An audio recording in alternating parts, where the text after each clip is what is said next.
the 3 things that I want to leave with you, just these 3, I could do 10, I could do a whole life class, but just these 3 things will carry you if you let them.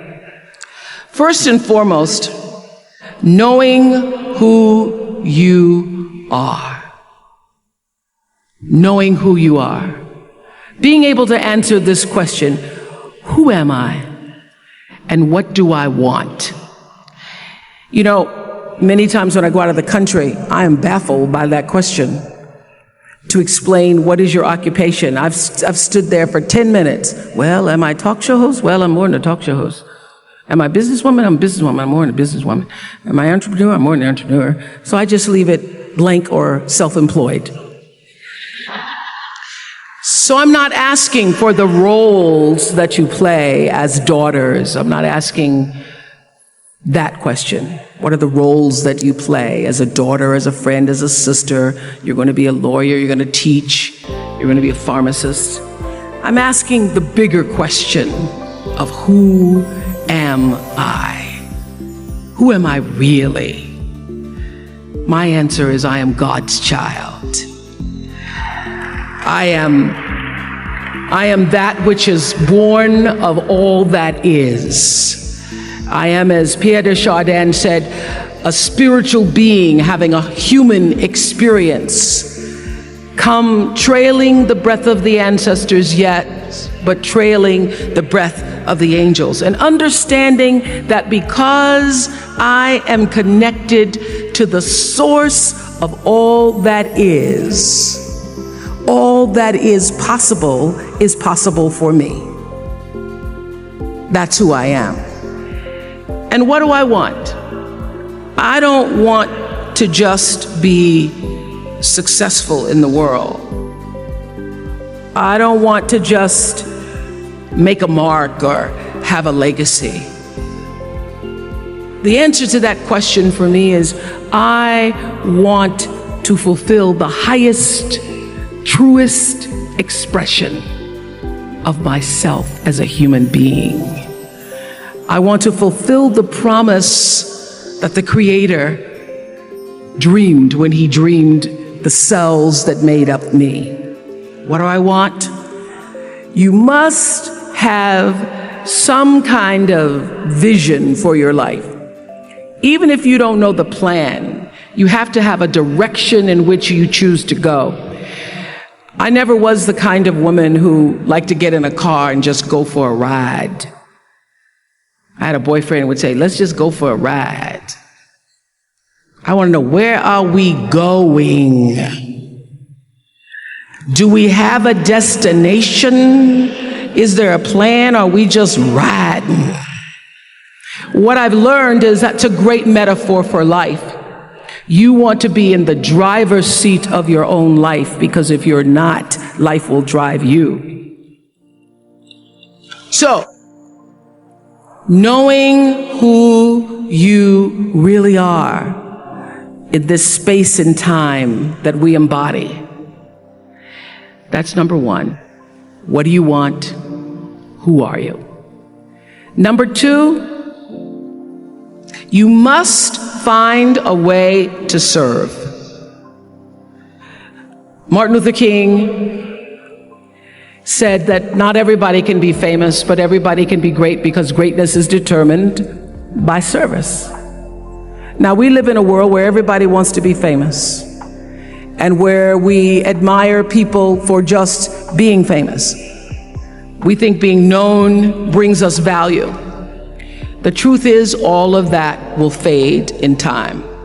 In 3 years, you won't be able to name the housewives of Atlanta.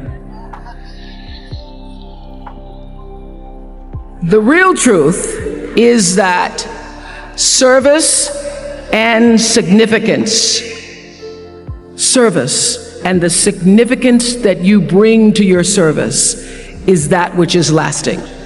So to be able to, whatever your occupation or job or talent or gift is, our honorees today getting doctorate degrees, to apparently opposite fields, HIV and AIDS and the spoken word.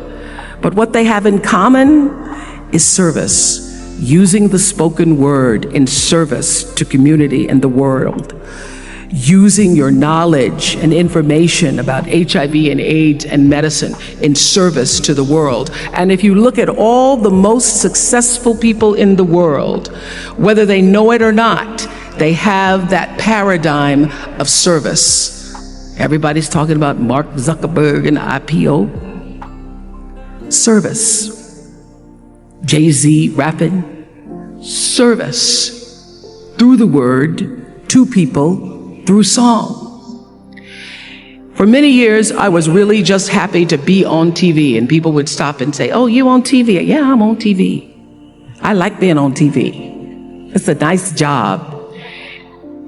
And it was about the time that I received my honorary doctorate from Spelman around 1993. So I don't know if that had something to do with it. I thought of myself as Dr. Winfrey. That I went back and I took a long look at what it was I was doing on TV and made a decision that I was no longer going to just be on TV, but I was going to use TV as a platform, as a force for good, and not be used by TV. And I will tell you,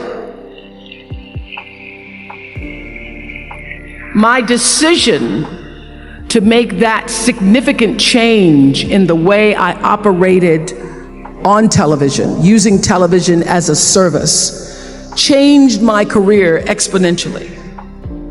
Service through medicine, service through art, using whatever it is you produce, your product, as a way of giving back to the world. When you shift the paradigm of whatever it is you choose to do to service, and you bring significance to that, success will, I promise you, follow you. Service and significance equals success. That's number two. Number three, it's so simple, but so hard to do. Always do the right thing. Always.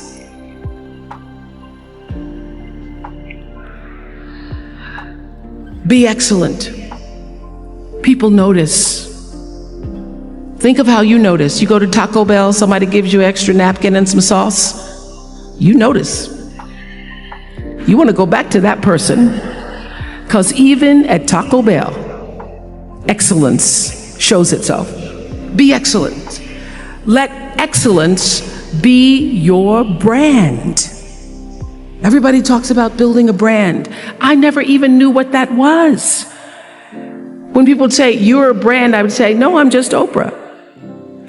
What I recognize now is that my choice to, in every way, in every example, in every experience, to do the right thing and the excellent thing is what has created the brand. Years ago, I did an ad for Revlon for an ad they were doing called Unforgettable Women. And what I know is that when you are excellent, you become unforgettable. People remember you. You stand out. Regardless of what it is, you become an unforgettable woman. And that is what we all want. We want to be unforgettable and not forgettable. So doing the right thing, even when nobody knows you're doing the right thing, will always bring the right thing to you. I promise you that. Why? Because the third law of motion is always at work. For every action, there's an equal and opposite reaction. That is so true in all of our lives. That's what Newton said. Celia in The Color Purple said it. Everything you even try to do to me, already done to you. Everything you even try to do to me, already done to you. So you don't have to worry about revenge or getting back at somebody, making sure they pay You just have to do the right thing, and the right thing will follow you even when people don't support it. I remember many times on my show. There are many shows y'all never saw. And the reason you didn't see them is because I got the last vote. And I remember 2010, my team, hardest working team in television, had done this interview with a woman who turns out she was a Sunday school teacher by day and a sex addict at night. Ooh. And they were like, you won't believe it. We got her going out. We got her with the men, and we get to show her, and she was willing to show us everything. I sat down with a woman for an interview that was taped. And during the process of the interview, I said, why are you doing this? And she said, oh, I want to help people. I want to tell my story, and I want to help people.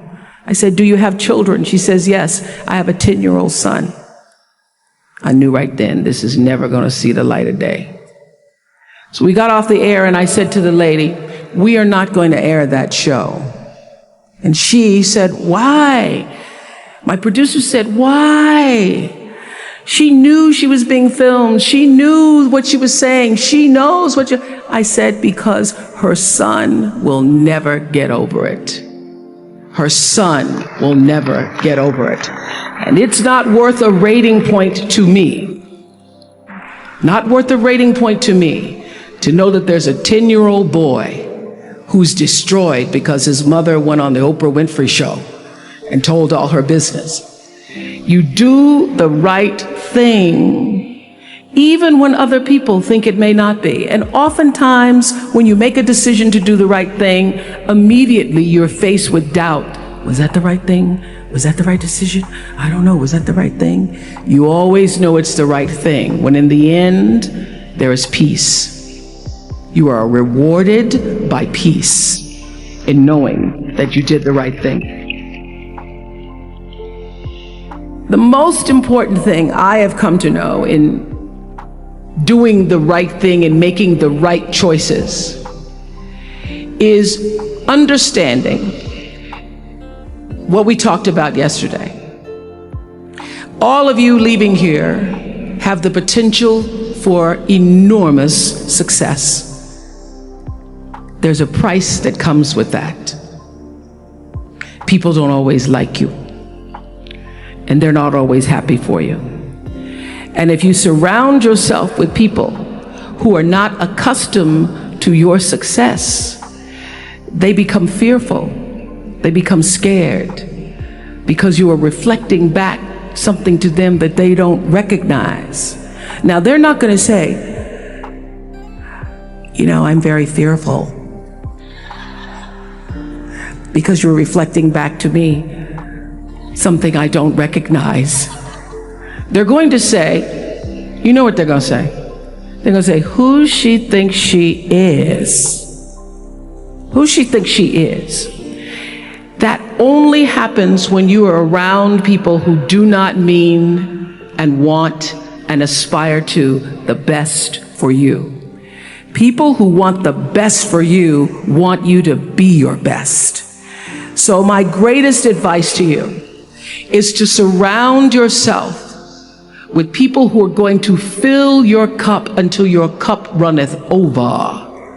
So when people say you're so full of yourself, you can say, yeah. Yes, I'm full.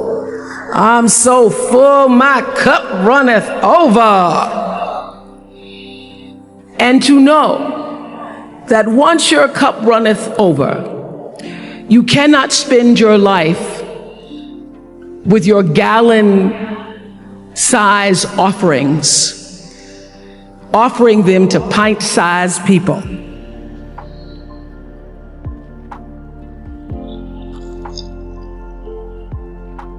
You have got to surround yourself with gallon-sized people who can hang in the same company with you, so that you're not offering your gallons to those little pints out there who can't hold it anyway.